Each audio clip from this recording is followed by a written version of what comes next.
Our high temperature today was 40 degrees. That happened right after midnight, and then we spent most of the afternoon in the low to mid 30s across the area. Now, some of you may be asking, well, wait a minute, how did I see snow if we were above freezing? Well, that is certainly possible, as you saw today, as long as the atmosphere above the surface is below freezing, especially with those big fat snowflakes that we ended up having through the day today.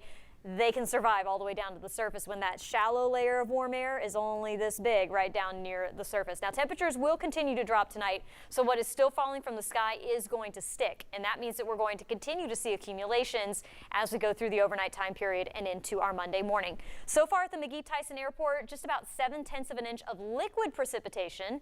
At the airport, we've had about 1/4 to 1/2 an inch of snow so far, but we're going to continue to add to those totals.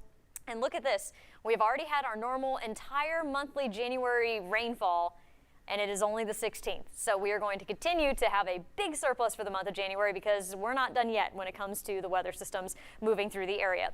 Snow totals from around the area, again, this is as of this time, but these totals will continue to add up. 10.5 inches at Newfound Gap. They started seeing the snow last night, and it just continues to pile up. That's why that road is closed. In Williamsburg, Whitley County, Kentucky, 3 inches. La Follette measured 2 inches, though parts of the Northern Plateau have definitely seen more than that. Lenoir City, 1 inch so far, and again at the McGee-Tyson Airport, just over 1/4 of an inch. But we do have snow-covered roads down around the Maryville area, so we'll continue to see that total climbing. There's that low pressure system moving through the Carolinas, and there's all the moisture wrapping counterclockwise around it. That means we'll continue to see that snow being pumped in from the north as we go into the overnight time frame. We'll see that batch of flurries tapering off, but then another little ripple of energy moving through that northwesterly flow will bring us another round of flurries as we go through the morning on Monday. So whatever falls tonight will stick. When this falls tomorrow morning, that will also stick. So we still could see additional accumulations on Monday. If you don't have to be out tonight or tomorrow morning, stay home if you can, because it's going to be cold enough to where those snowflakes are going to stay on the ground once they do fall. Into the day Tuesday, we'll finally have a chance to see things kind of thawing out and getting better. We do have a winter storm warning and a winter weather advisory in effect.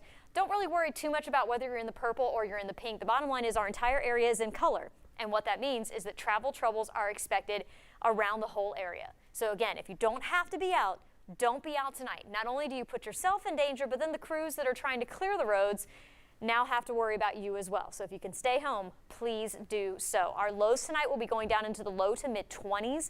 That means that the wet roads are going to freeze, especially the bridges and the overpasses. And this is again why what is falling from the sky is going to stick to the ground.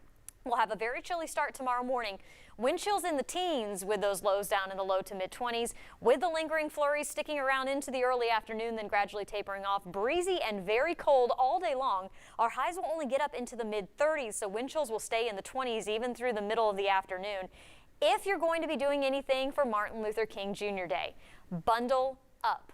I know that there are some events going on across the area, but you need to cover up as much skin as you possibly can, dress in layers, and the hats, the gloves, the scarves, accessorize all you want. But make sure you are keeping your body warm if you're going to be out doing any of those events. And there's your 7-day forecast. Again, breezy and cold tomorrow, rebounding but still below average into the day on Tuesday. By Wednesday, our next weather system comes in. That one's going to start as rain through the day on Wednesday, but then transition overnight Wednesday night into early Thursday into snow. That's why we have that 20% chance of flurries on Thursday morning. And look at those temperatures for late weekend into next weekend, staying about 10 to almost 15 degrees below average, which means that 20% chance of precipitation may come in the form of some wintry weather, so make sure you check back for updates.